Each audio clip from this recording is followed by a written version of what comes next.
Assalamualaikum warahmatullahi wabarakatuh. Waalaikumsalam warahmatullahi wabarakatuh. Alhamdulillahi rabbil alamin. Wa bihi nasta'in ala umuri dunya waddin. Wassalatu wassalam ala man arsalahu Allahu rahmatan lil alamin. Sayyidina Muhammadin wa ala alihi wa sahbihi ajma'in. Subhanaka la ilma lana illa ma 'allamtana innaka antal alimul hakim. Rabbi syrah li sadri wa yassir li amri wahlul 'uqdatam min lisani yafqahu qawli wa saddid lisani wa 'allimni ma jahiltu wa dhakkirni ma nasit bihaqqi sayyidina Muhammadin sallallahu alaihi wasallam. Allahumma inna nas'aluka al-futuh wal munuh war rusuh wa taubatan nasuh wa salahal jasad war ruh. Amin ya rabbal alamin. Hadirin para jamaah yang dimuliakan Allah Subhanahu wa taala, yang sama kita hormati Pak Hadi sebagai tuan rumah sekaligus Ketua PAC Rantau Rasau, dan juga segenap tokoh agama dan saudara-saudara anggota JRA yang dimuliakan Allah Subhanahu wa taala. Alhamdulillah, syukur kepada Allah Subhanahu wa taala yang pada malam hari ini meskipun cuacanya agak sedikit dingin, nah, kita tetap semangat untuk hadir di majelis zikir untuk menghidupkan salah satu syariat Rasulullah Shallallahu Alaihi Wasallam. Mudah-mudahan langkah kita, kehadiran kita semuanya dinilai pahala dan diridhai oleh Allah Subhanahu wa taala. Amin ya rabbal alamin. Para hadirin sekalian, kita lanjutkan pembahasan tentang syarah Ratibul Haddad, yang mana setiap pertemuan kita bahas sedikit demi sedikit isi kandungan serta kemuliaan yang ada dalam Ratibul Haddad.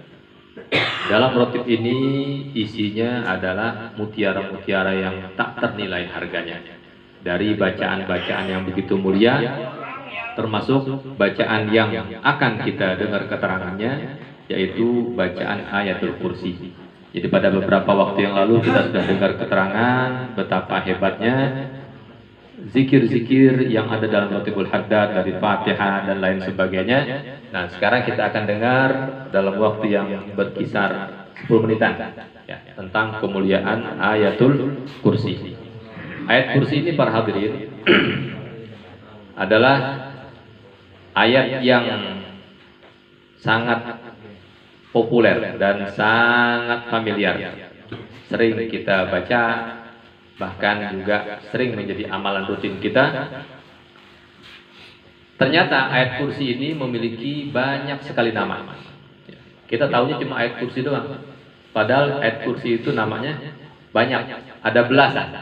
Nah, yang saya rangkum dalam salah satu sumber atau referensi, ayat kursi itu yang pertama namanya memang yang terkenal ayatul kursi. Yang kedua ada a'zamu ayil Quran, artinya ayat Quran yang paling agung ya, dan itu penilaian agung itu berdasarkan sabda Nabi Muhammad Sallallahu Alaihi Wasallam. Jadi yang menilai agung bukan manusia, tetapi langsung dari Allah Subhanahu Wa Taala yang diwahyukan kepada baginda Nabi Shallallahu Alaihi Wasallam.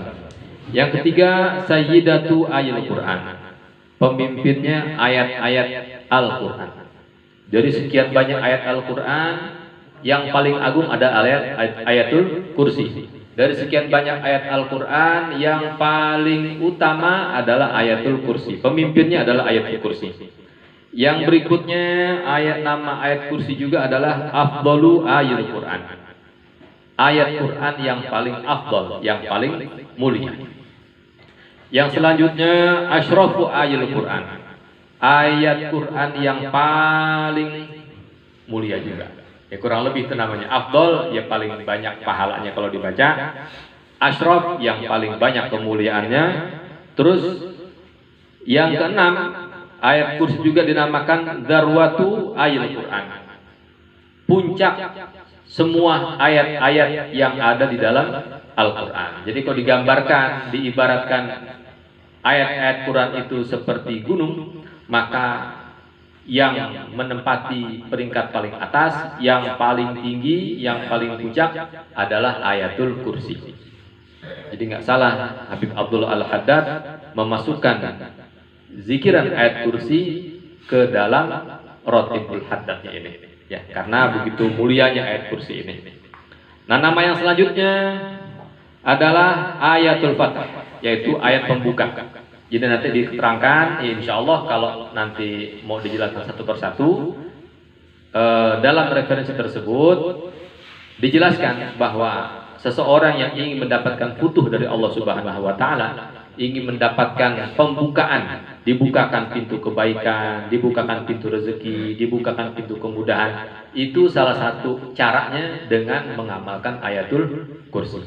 Nah, namanya udah dari awal dikatakan ayatul Fath, ayat pembuka. Yang selanjutnya ayatul barokah, ayat untuk memunculkan keberkahan. Nah, nanti kita akan dengar juga keterangan dalam kitab yang insya Allah kitab tersebut menjelaskan bahwa air, makanan atau apapun, kalau kita bacakan ayat kursi, maka benda tersebut akan menimbulkan keberkahan.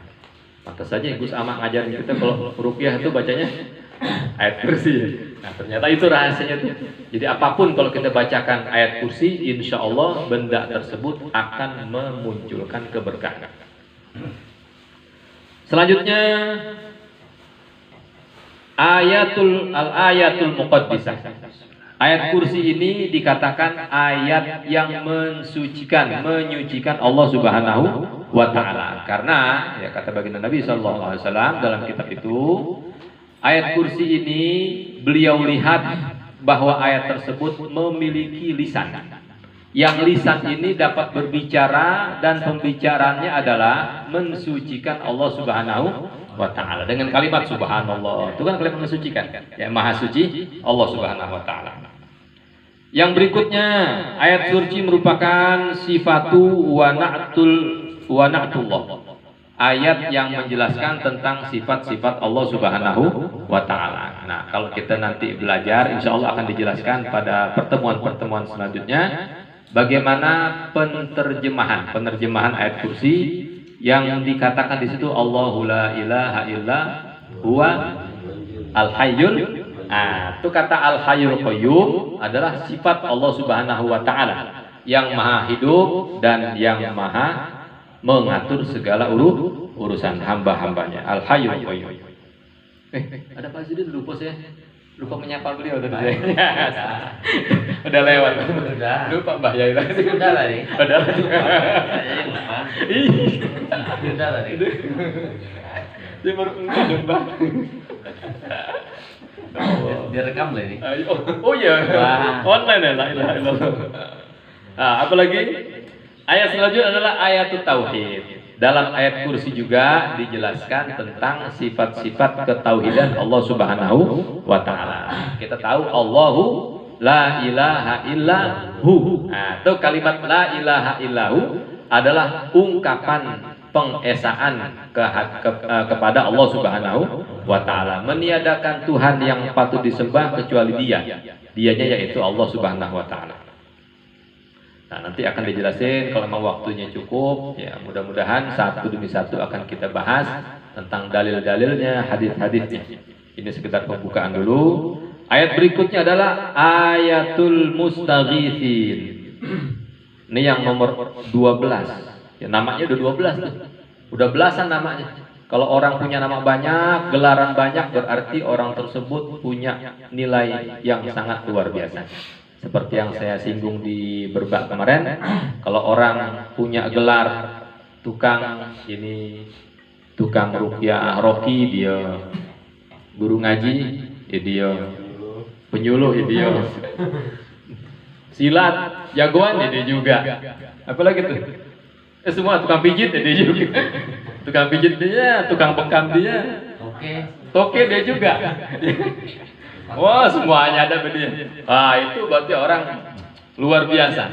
Multi talenta, banyak kebisaannya, banyak kebolehannya. Nah, ayat kursi nama yang berikutnya adalah ayatul mustaghitsin. ayat untuk orang-orang yang beristighotsah.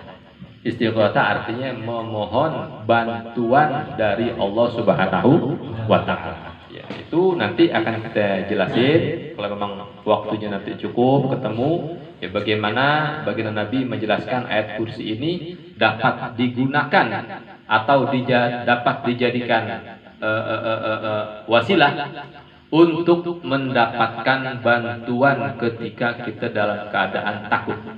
Ya, kan kalau kita lagi takut, lagi galau, lagi susah, lagi dalam kondisi tertimpa musibah, pokoknya di saat kita membutuhkan bantuan, nah cara untuk mendatangkan bantuan dari Allah Subhanahu wa taala yaitu dengan membaca ayatul kursi. Jadi ayat kursi ini bisa digunakan untuk istighotsah. Nah, dan juga sekaligus rotibul hadat juga sangat layak untuk dijadikan zikir istighotsah. Jadi istighotsah itu nggak terpaku dengan yang kita sering baca. Ya kita kenal lah kita kan, zikir istighotsah. Sebenarnya zikir istighotsah itu banyak. Dan di antara zikir istighotsah yang sangat diamalkan, sangat banyak diamalkan oleh para ulama-ulama di dunia, bukan cuma di Indonesia, adalah rotibul hadat. Ya, banyak zikiran-zikiran nanti akan kita jelaskan satu persatu insya Allah. Ayat selanjutnya, nama selanjutnya adalah ayatul musta'inin. Ayat bagi orang-orang yang meminta pertolongan Allah. Ya sama lah jenisnya seperti itu. Yang selanjutnya nomor 14 ayatul musta'idin, ayat orang-orang yang meminta perlindungan kepada Allah Subhanahu wa taala. Ada banyak lagi nama-namanya. Ya, nanti akan kita jelaskan satu persatu. Cuma sekedar ingin saya sebutkan tentang ayat yang pertama yaitu ayatul kursi. Kita tahu ayat kursi dinamakan ayat kursi kenapa? Karena di dalam ayat tersebut memang disebutkan kata kursi. Di mana tuh? Wasi'a kursiyyuhus samawati wal ardh. Nah, ini salah satu nama dalam ayat yang ke-255 pada suratul Baqarah. Suratul Baqarah yang ke-255 ayat ini dinamakan ayatul kursi karena di situ ada disebutin kata wasi'a kursiyyuhus samawati wal ardh. Nah, mungkin kita bertanya, kursi ini apaan sih? Apa kursi itu? Kayak kursi itu tempat duduk kali. Ah, bukan ya. Nah, jadi kata